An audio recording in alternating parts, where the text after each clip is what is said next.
It is riddled with holes, yet contains 15 gallons of water and a pint of hydrochloric acid. It has more protein than 70 pounds of peanuts. It has enough carbon to fill 1,000 pencils and enough phosphorus for 3,000 match heads. What sounds like a collection of chemicals in a leaky bag is the most complex structure on our planet,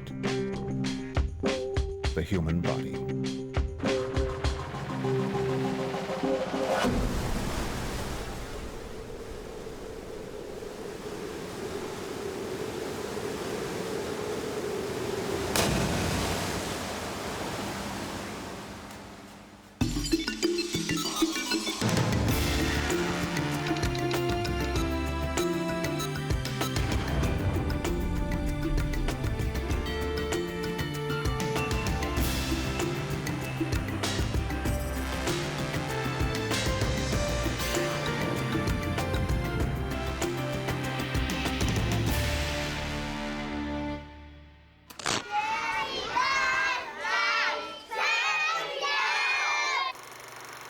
400,000 humans are born every day.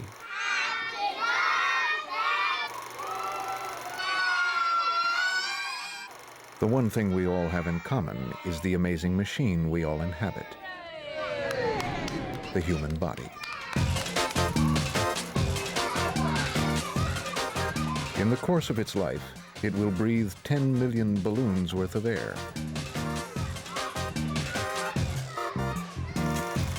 It will process 30 tons of food.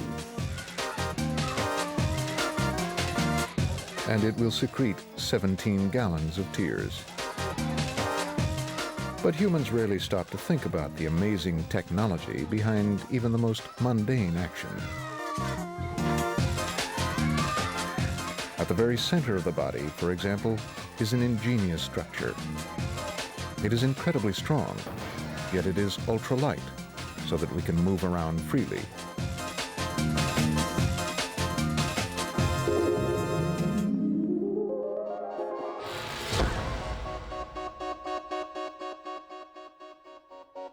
The skeleton is made up of 206 rigid bones.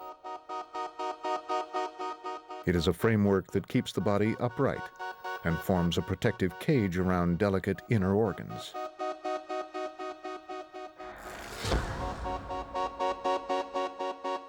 The most vulnerable organ in the body gets special attention. The brain is shielded by 22 bones fused together to form a natural crash helmet.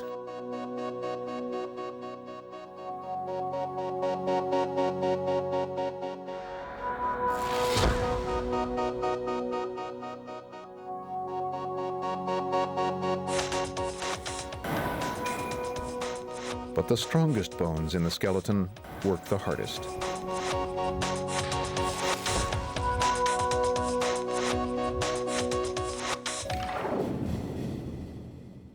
As the body lands from an energetic leap, the thigh bones experience an impact of half a ton, a force that would shatter granite. Thigh bones are engineered to survive this kind of treatment. The ends of the bone have a honeycomb structure consisting of struts and arches. These direct the forces of impact into the stronger, more compact middle section. It's this honeycomb structure that makes bone tough, yet light.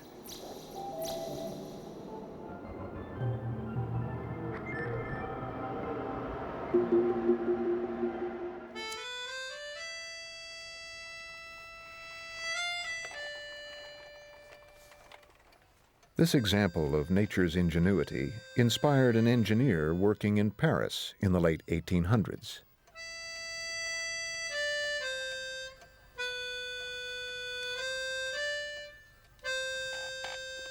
He wanted to build the tallest structure in the world. The strongest material available was iron, but he knew that if he used too much, the structure would collapse under its own weight. Following the blueprint of the thigh bone, the engineer used the iron only where it made the structure stronger.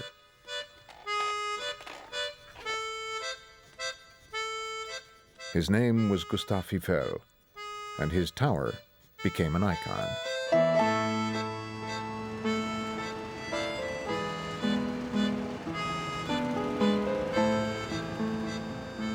The iron girders in the Eiffel Tower, like the struts and arches in a thigh bone, direct all forces acting on the tower into its strongest parts. The legs.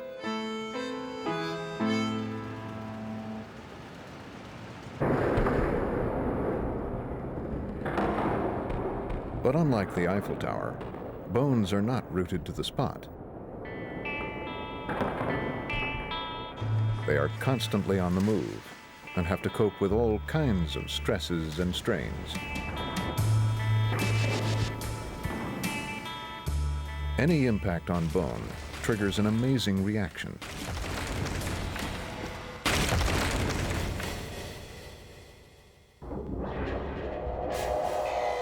The shock mobilizes an army of microscopic bone-building machines.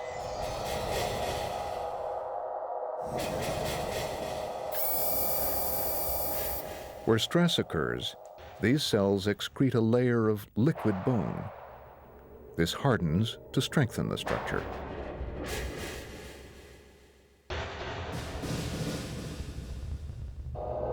Areas without stress do not need to be so strong.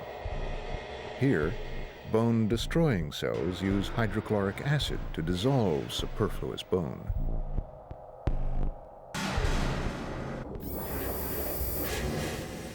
Like a team of sculptors, the bone cells constantly remodel the skeleton to make it strong where it has to be and light where it can afford to be. But it's not just the bones of athletes that undergo perpetual change. It happens to all of us. We take around 5 million steps a year, and each one does its share to shape our bones. To every action, there is a reaction. Exercise strengthens the skeleton. Driving a car weakens it. All through their lives, humans thus sculpt their own unique skeletons.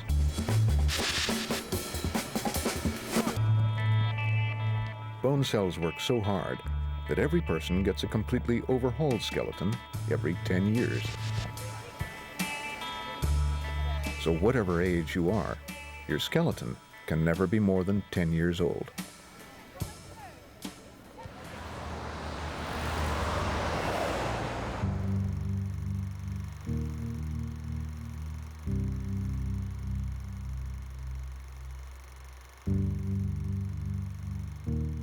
The biggest organ in the body weighs in at about 9 pounds and covers an area of about 20 square feet.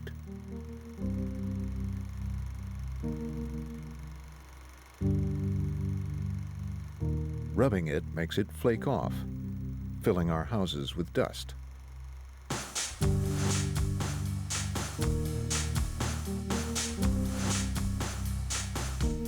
It's the skin.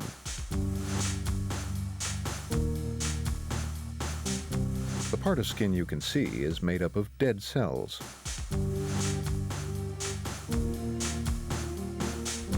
These overlap like tightly packed roof tiles, making the body waterproof.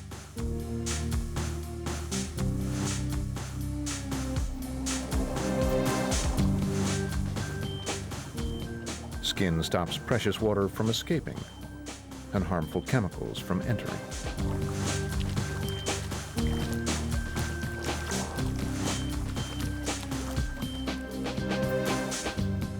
While it is a formidable barrier, skin has to be flexible. Sometimes extremely so. Pregnant women produce a hormone that allows their skin to stretch to twice its size.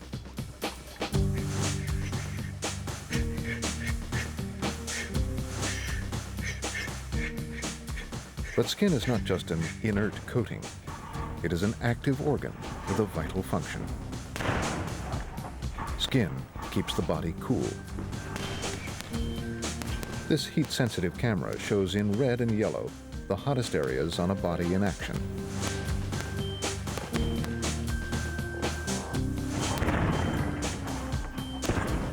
During heavy exercise, muscles generate enough heat to boil several cups of coffee.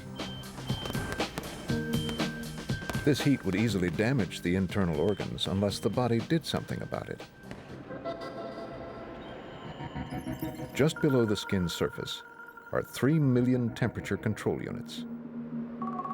These are the sweat glands, each a coiled tube 4 feet long, loaded with liquid. As the body heats up, the tube contracts, squeezing a droplet of sweat out onto the skin.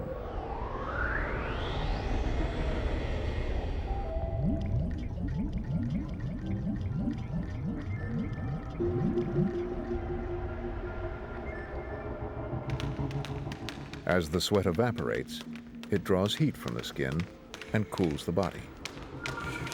A body working flat out can expel 2 pints of sweat per hour.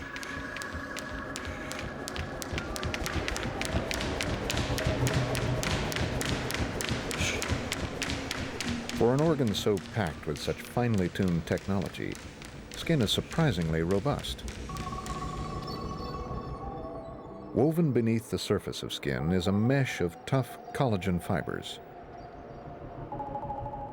A strand of collagen is stronger than a steel wire of the same dimensions.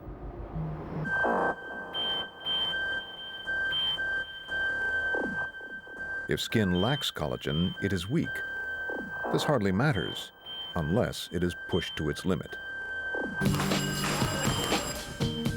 4 years ago, Billy Schweyer lost his bid for the lightweight championship of the world. His skin let him down. The fight was going really well actually, but unfortunately I got 2 really bad cuts, one over each eye. And unfortunately the referee had to stop the fight at the end of the 8th round. Losing the championship because of cut eyes is a terrible way to lose a championship really, but that's boxing.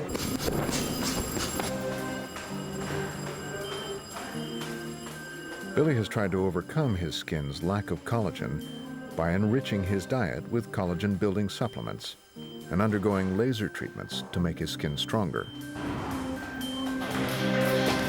It appears to be working. Billy has not been cut in his last 4 fights, but his skin is about to face its toughest test. World champion Stevie Johnston.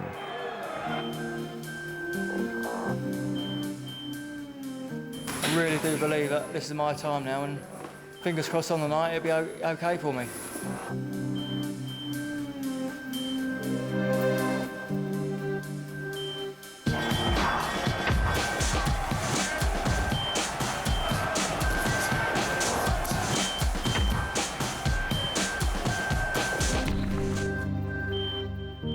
In the 3rd round, Billy was cut. He fought on, only to suffer further cuts to his eyes and nose, but these were not serious enough to stop the fight. Billy went the full distance, but lost to the champion on points.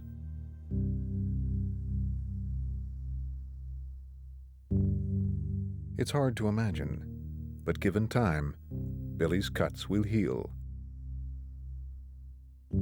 This is what makes skin truly amazing. When skin is cut, hundreds of blood vessels are severed, flooding the wound with blood. This carries the body's healing kit. Small cells called platelets stick to each other and form temporary plugs that slow down the bleeding. Threads of protein form a tight mesh, trapping blood cells. This becomes the scab. The scab contracts, pulling the edges of the wound closer together. Eventually, the scab falls off, leaving behind a strip of new skin.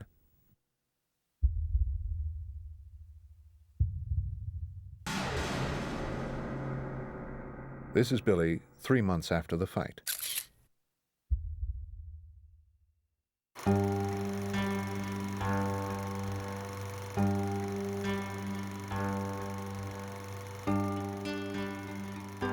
The human body seems to break all the rules of engineering. It is top-heavy, yet balances on just a few square inches of flesh and bone. This is why we have developed a clever system to keep us upright. But we have to learn how to use it.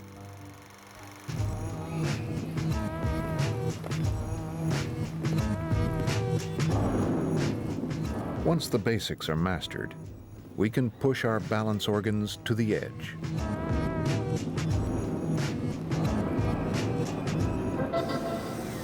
As we bend our limbs,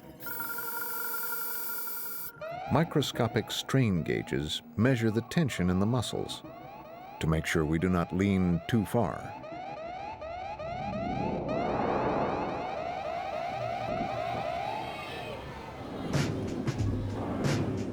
The eyes lock on to familiar references, like the horizon, to judge which way the body is leaning.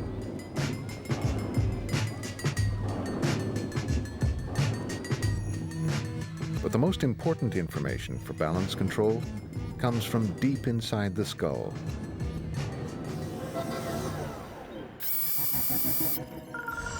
At the very center of the inner ear are two tiny sac-like organs.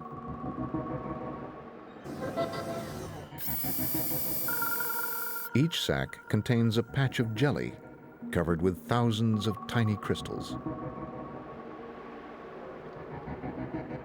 As the head tilts, gravity pulls these crystals toward the ground. The slightest movement of these crystals stimulates nerve cells embedded in the jelly to fire off electrical messages. This tells the brain which way our head is tilting. These organs are so sensitive that we can detect a change in the angle of the head by as little as a few widths of a hair.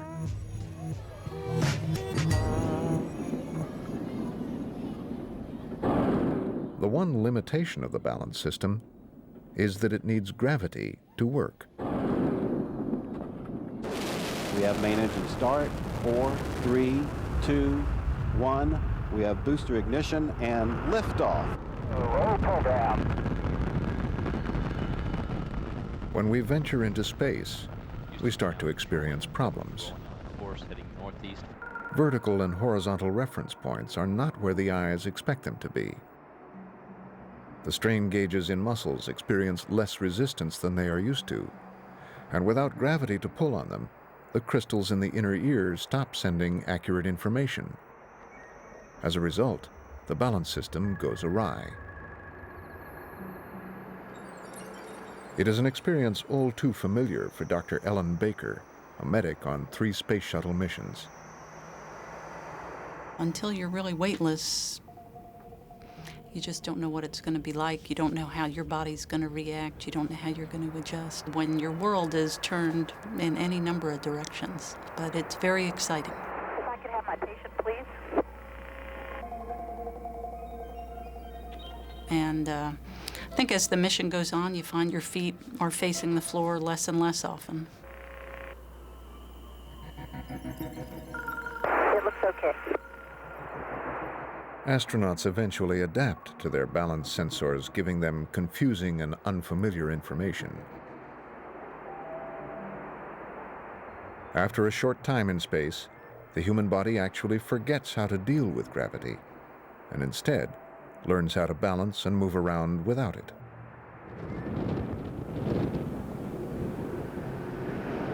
That is a problem when astronauts return to Earth. Touchdown. 1 flawless mission completed. I actually had a harder time coming back than I did going. normal sensations of moving your head don't feel so normal. For example, every time I would turn my head back and forth, I'd feel like my body was translating back and forth. And some people have that same sensation when they pitch their head forward. They feel like they're tumbling.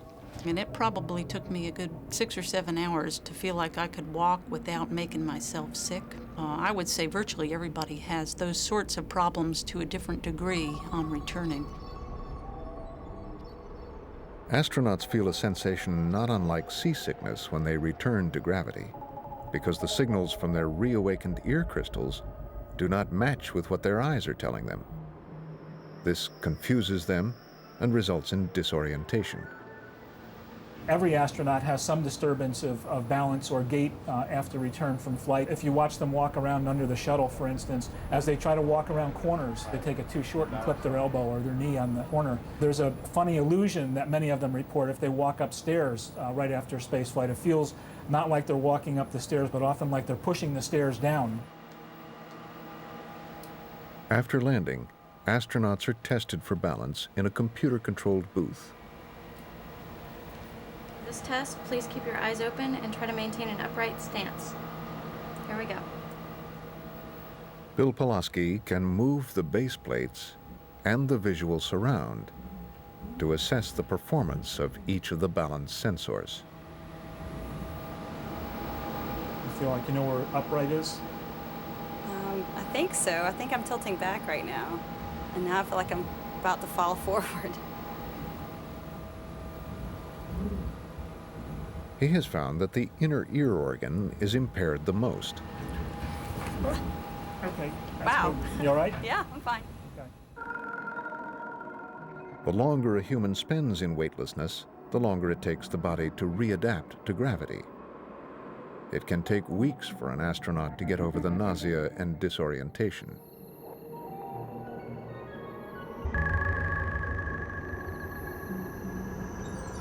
This is a simulation of NASA's latest brainchild, a manned mission to Mars. As soon as they touch down, the crew would have to cope with the planet's gravity, which is only half that of Earth, but enough to cause problems. The kinds of disturbances that they have on landing put them at a higher risk of falling, and if one were to fall and hurt oneself on the Martian surface, then it could disrupt the mission or it could hurt the person for a long period of time. There could be some dire consequences. With the nearest hospital 6 months away, any injury would be catastrophic. NASA wants to solve the balance problem by reminding astronauts what gravity feels like. They plan to dose them with artificial gravity by spinning them in a centrifuge for short periods during the flight.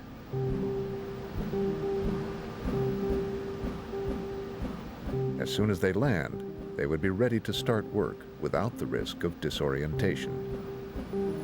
When we provide this therapy, then when they arrived at the Martian surface, they'd probably be able to get up and just go, rather than have to wait for 2 to 4 weeks before they could adapt to that environment.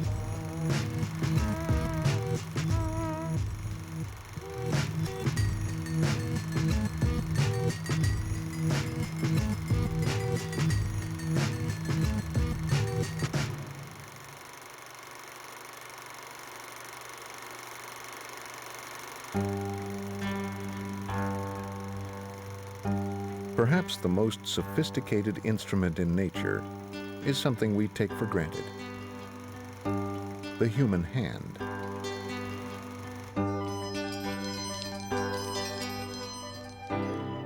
We only consider it when it needs maintenance, but the hand is a remarkable piece of mechanical engineering. It contains more moving parts, controlled by more muscles than any other structure in the body. This is why the hand can perform such an enormous variety of movements. It is capable of both brute force and incredible finesse. But the hand has not always been so versatile.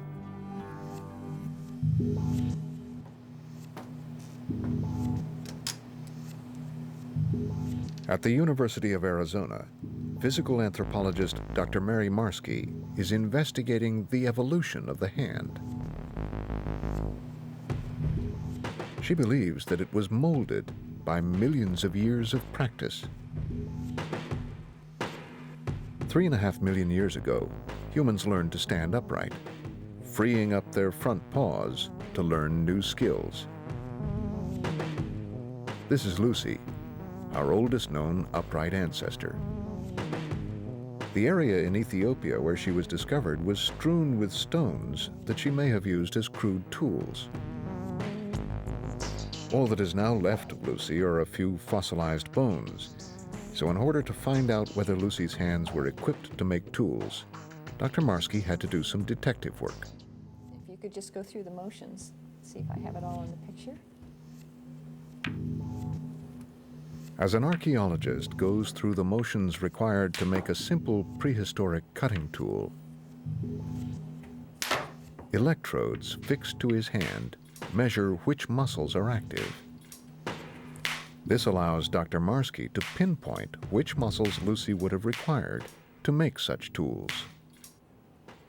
Well, Lucy would have had muscles very similar to ours, probably the same full complement of muscles that we have. And the muscles would have had to have enough leverage so that she could hold on to objects tightly, because in much of tool making, you have to be able to hold the tool with one hand, hit it with another, and prevent them from flipping out of the hand. And the working surface has to be exposed, otherwise you smash your fingers. Apes can hold things very tightly and grasp things very tightly with their fingers, but it covers up the working surface. And so the muscles had to be built a little bit differently.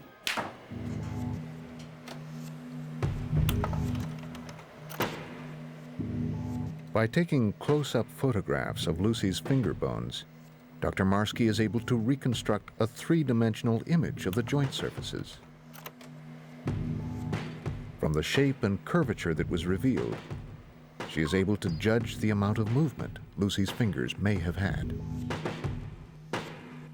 Well, Lucy doesn't seem to have had so much of a range of movement for her little finger, especially in the palm of the hand, coming toward the thumb. All right, we're going to do clubbing. And this might have had an effect on her ability to get a good grasp of cylindrical objects like bones that she might have used for pounding or clubbing. On the other hand, she had some features which she shared exclusively with modern humans. And these features provide a little give at the base of the index finger, allowing it to be pulled over toward the thumb, so that we think that she would have had the ability for a good, well-controlled three-jaw chuck grip of something like stones that she could have thrown.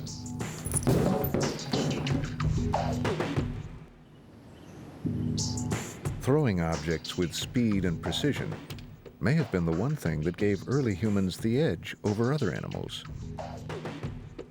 This ability meant that any predator would have thought twice about attacking Lucy or her kind. This gave humans the freedom to perfect their manual skills and allowed the hand to evolve.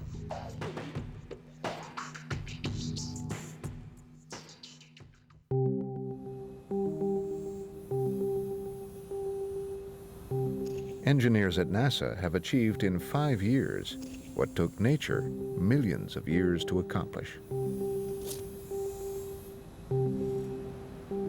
They have built a robotic hand that can do almost everything the human hand can do.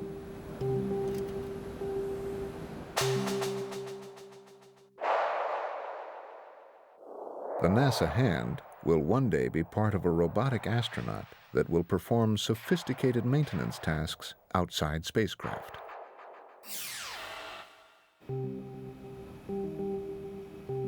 It takes a bank of computers merely to control the mechanical components of the hand. But it needs an even more sophisticated piece of hardware to guide it by remote control: a human brain. There are an infinite number of possible situations that the hand needs to cope with. This enormous task leaves even the most powerful computers stranded.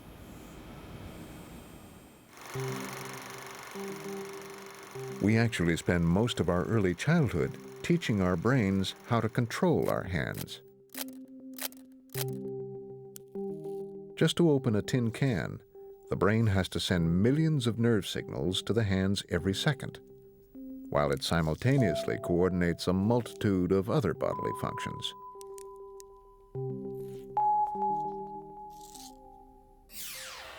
The brain can do this because it processes information in a unique way. It splits the workload among its 100 billion cells, each communicating with 10,000 other cells via a network of electrical connections.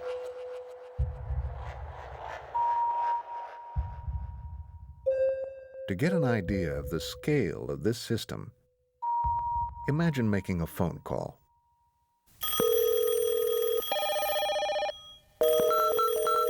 Now imagine making a phone call to everyone you know.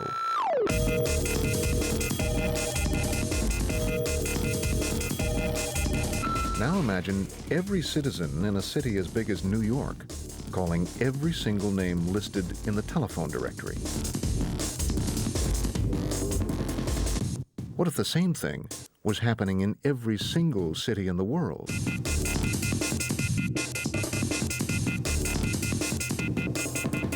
How long would it take? How many connections would that amount to? It's getting close to the number of connections the brain can activate per second. And it makes them quietly. But the brain is not confined to the 85 cubic inches of space inside the skull.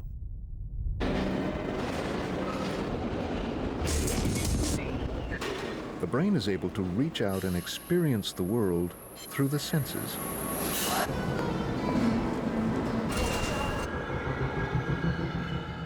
The sense of touch calls on 5 million powerful sensors sprouting from the skin. Each hair has a nerve at its root, so sensitive it is sparked by the slightest pressure.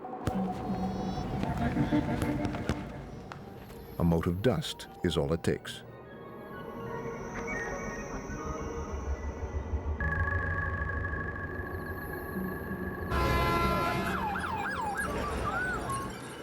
The sense of hearing relies on specially shaped pieces of cartilage attached to the sides of the head.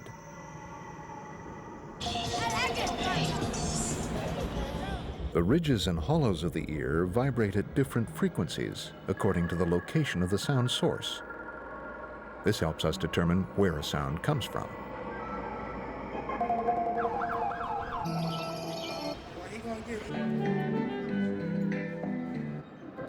The surface of the tongue is dotted with 9,000 chemical detectors. These taste buds require just a few molecules of a substance to detect whether it's bitter, salty, sour, or sweet.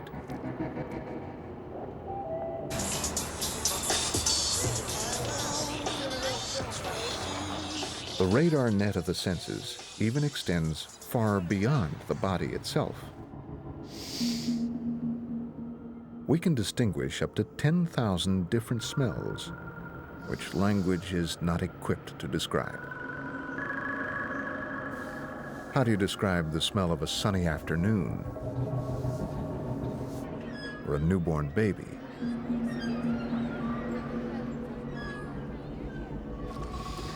We are literally bathed in smells, as odor molecules are floating around us all the time.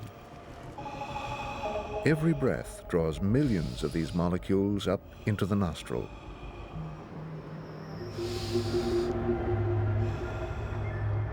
The stream of molecules winds its way right up to a small patch at the top of the nose. This area is packed with millions of nerve cells that can register smells. The odor molecules dissolve in the sticky mucus surrounding the tips of these cells. Each nerve ending is studded with tiny receptors that will react to only one specific kind of molecule. Once the odor molecules lock into the correct receptor, they trigger electrical impulses.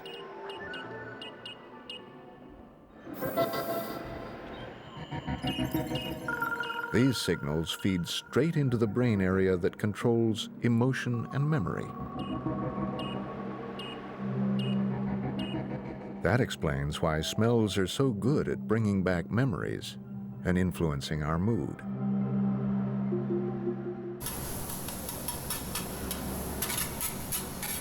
The conscious part of the brain eventually translates all the electric signals from the nose into what we perceive as a smell.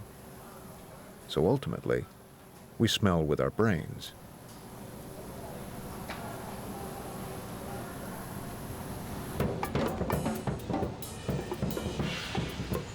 The brain plays an equally important role in sight. More space in the brain is devoted to vision than to all the other senses put together. A picture hitting the retina triggers a wave of electrical activity which travels through the optic nerve to the brain. Within fractions of a second, the brain neatly divides this electric storm into separate chunks of information. For color, edge, form, movement, or depth. Eventually, the brain rebuilds the separate elements into a picture we can understand.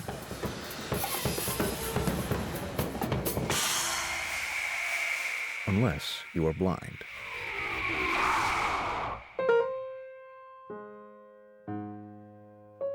Neurobiologist John Cronley Dillon is trying to do something that sounds like a miracle: make blind people see. His inspiration came from an unlikely source. It was found quite a long time ago that if you'd cut an optic nerve of a goldfish and you waited a few months, it would regrow. The million or so nerve fibers that had been severed would home back into the brain and connect up within the brain. And the question is, why can the goldfish do it and we can't do it?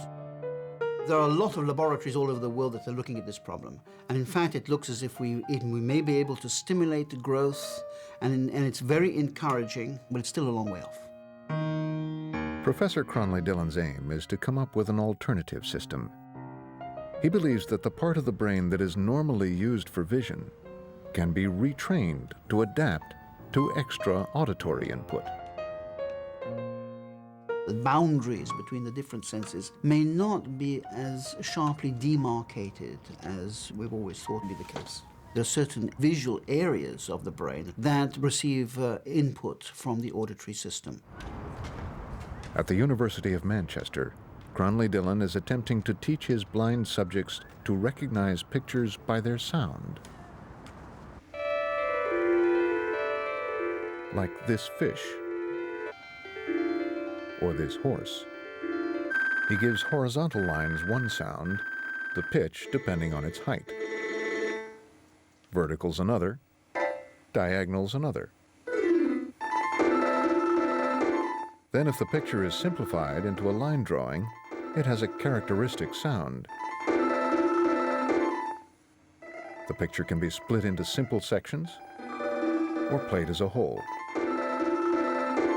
Right, well, I've got a number of images of scenes taken in this area, but what I'm going to do is to let you listen to the whole sound signature for the whole scene.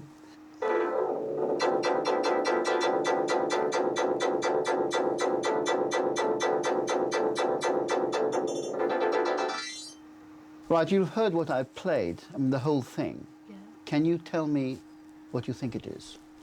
I think the major part of the picture is a big building, because you can hear all those verticals, and they're the signatures for many windows. That's right. The other thing, on the left and the right of it, must be in the foreground, because they seem even bigger in some senses. So I guess the tree must be on the right, must be in the front of the picture. And on the left-hand side, could it possibly be the outline of another building, perhaps? Yes, that's right.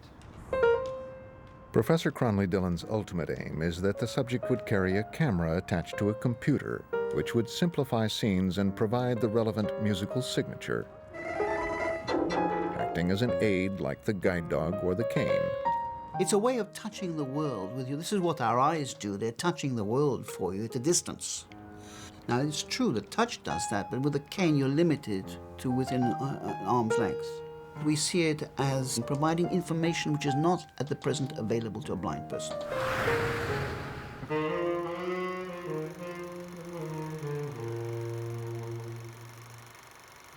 The brain is able to adapt and learn new skills because, unlike the hardware inside a computer, the brain is not set in stone.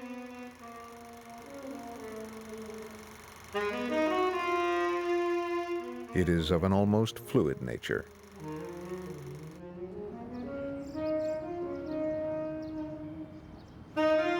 Think of the brain as a pond, and any kind of experience as a pebble hitting the water. Waves of electrical activities spread out through the brain like ripples on the pond. Different ripples merge and form new patterns. The surface of the pond changes all the time.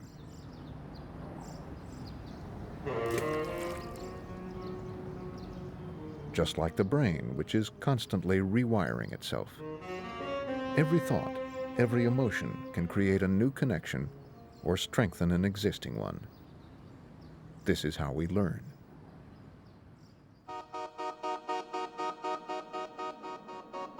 Behind all of this activity is an army of microscopic machines, responsible not only for the brain's actions, but for every process within the body.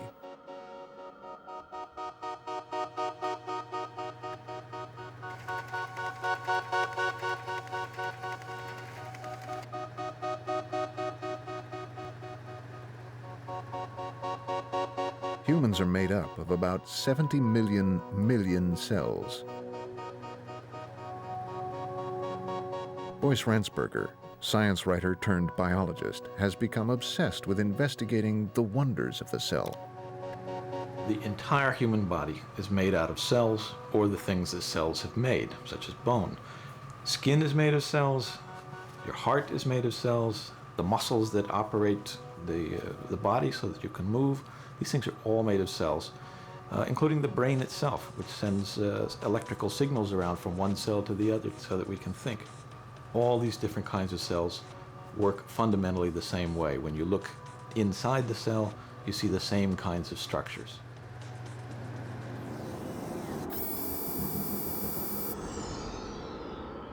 Inside a single cell, there are hundreds of microscopic power stations, protein factories, recycling plants, and transport highways.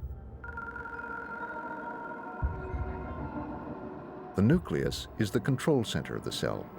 It contains DNA, the blueprint of life that tells a cell how to assemble its infrastructure. The outer wall of the cell allows it to take in the raw materials it needs to stay alive. Cells trap these materials from the outside and package them into tiny cargo bubbles called vesicles. The bubble hitches a ride on a motor no bigger than a molecule, which latches on to one of the miniature monorail tracks that form the cell's transport network.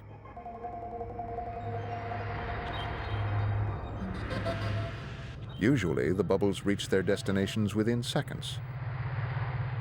But in the biggest cells, which stretch from the spine to the toe, the journey can take 4 days. Each bubble carries a code, a chemical address label that guides it to a particular location. When it reaches its target, perhaps a lysosome, one of the cell's many recycling plants, it hops off the track and empties its cargo. The job of the recycling plant is to break down the delivered raw materials into smaller building blocks, which the cell uses to grow.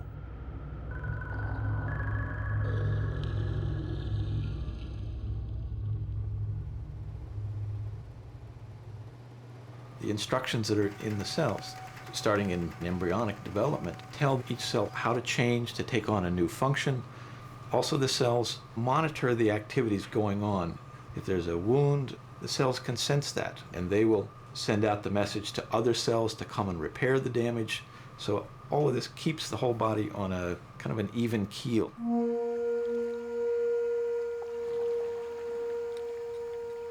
Sometimes, though, our cells don't behave as they're supposed to, and they are unable to repair damage to the body.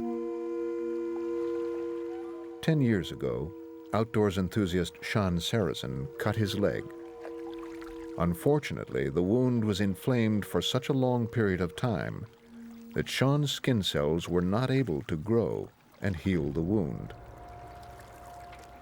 It's quite disturbing when you get a wound area of your skin that's not healing like every other part of your body does. You cut your hand, you cut your face, everything grows back when the cells realize that there's been damage done. But in my leg, that wasn't happening. And so they tried a skin graft, which failed. They tried another skin graft, which failed. And so that's why we needed to take some different measures. Sean is one of 3,000 people who have received a revolutionary treatment, a graft of artificial skin.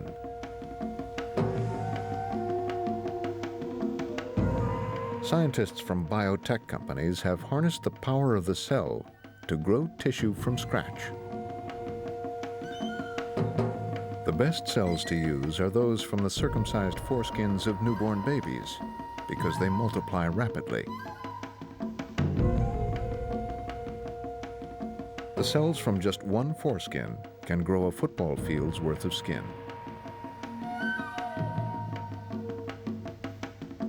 This is a sample of the latest generation of factory-grown skin called aplograph.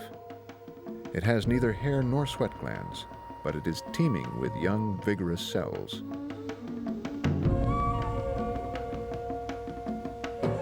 The leg's looking good here. It's gotten quite a bit smaller, I think, since your last visit here. I'm going to measure it. It now measures 55 millimeters, so it's healed almost by half in the last month, and it must be 80% healed from when we originally put on the aplograph, I would say.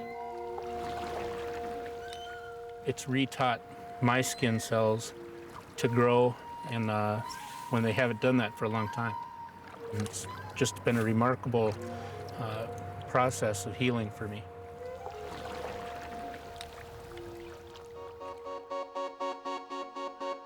It seems that cells really are the fundamental building blocks of life. If so, what more can scientists learn about life by studying cells? Everything we've looked at turns out to be explainable and understandable in terms of chemistry and physics. So the next question is, what about consciousness? You know, this seems like such a mysterious thing.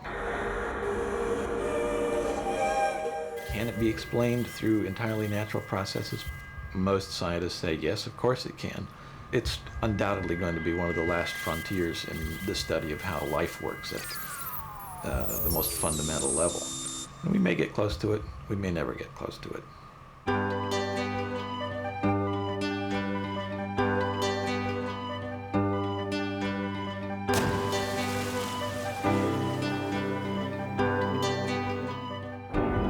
Could it be that our incredible bodies are no more than the result of physics and chemistry? Even if one day our very thoughts could be explained in terms of cells and molecules, there is something that lies beyond the realm of science. Quite simply, how we live our lives. Our experiences and memories really make us who we are.